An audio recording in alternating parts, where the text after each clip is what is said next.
সামনে যে মসজিদটি দেখতে পাচ্ছেন এটি হচ্ছে শঙ্কর পাশা জামে মসজিদ।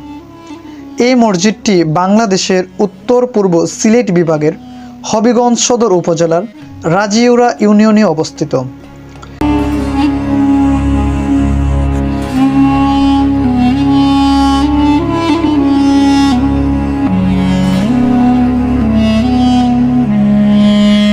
আসসালামু আলাইকুম, কেমন আছেন সবাই? আশা করি সবাই ভালো আছেন। তো আজকে আমি যাচ্ছি হবিগঞ্জের সবচেয়ে পুরনো মসজিদটি দেখতে, যার নাম শঙ্কর পাশা জামে মসজিদ।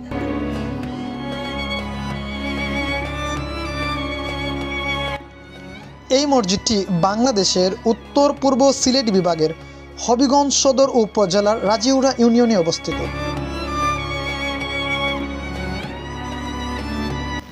এই মসজিদটি জেলার শায়েস্তাগঞ্জ শহর থেকে প্রায় 9 কিলোমিটার দূরে অবস্থিত এবং জেলা শহর থেকে প্রায় 13 কিলোমিটার পথ অতিক্রম করে প্রবেশ করা যায় উচাইল গ্রামে।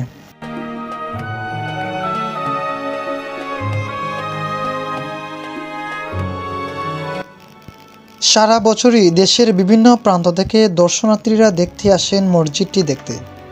কালের সাক্ষী হয়ে রয়েছে ঐতিহাসিক এই মসজিদটি। গ্রাম বাংলার অপরূপ সৌন্দর্য দেখতে দেখতে চলে আসলাম আমরা ঐতিহাসিক সেই মসজিদটির পাশে। সামনে যে মসজিদটি দেখতে পাচ্ছেন এটি হচ্ছে শঙ্কর পাশা জামে মসজিদ। এই মসজিদটি বাংলাদেশের উত্তর পূর্ব সিলেট বিভাগের হবিগঞ্জ সদর উপজেলার রাজিউরা ইউনিয়নে অবস্থিত। এটি নির্মিত হয় 1513 সালে। মসজিদটি নির্মাণ করেন সুলতান আলাউদ্দিন হোসেনের শাহের প্রশাসনিক কর্মকর্তা হযরত শাহ মজলিস আমিন রহমাতুল্লাহ আলাইহি। মসজিদের পাশে রয়েছে হযরত শাহ মজলিস আমিনের মাজার শরীফ।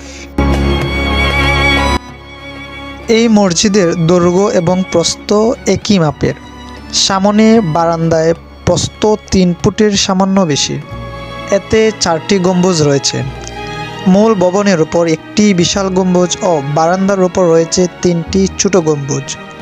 মসজিদে মোট 15টি দরজা ও জানালা রয়েছে, যা পরস্পর সমান আকৃতির প্রায়। পূর্ব, উত্তর, দক্ষিণ এই 3 দিকের দেয়ালে পুরুত্ব প্রায় 5 ফুট এবং পশ্চিমের দেয়ালটি প্রায় 10 ফুট। এতে মোট 6টি কারুকার্য শোভিত স্তম্ভ রয়েছে।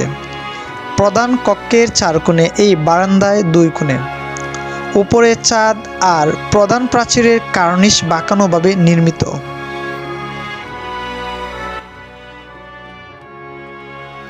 এই মসজিদটিকে অনেকে আবার গায়েবী মসজিদ নামেও চিনে থাকেন।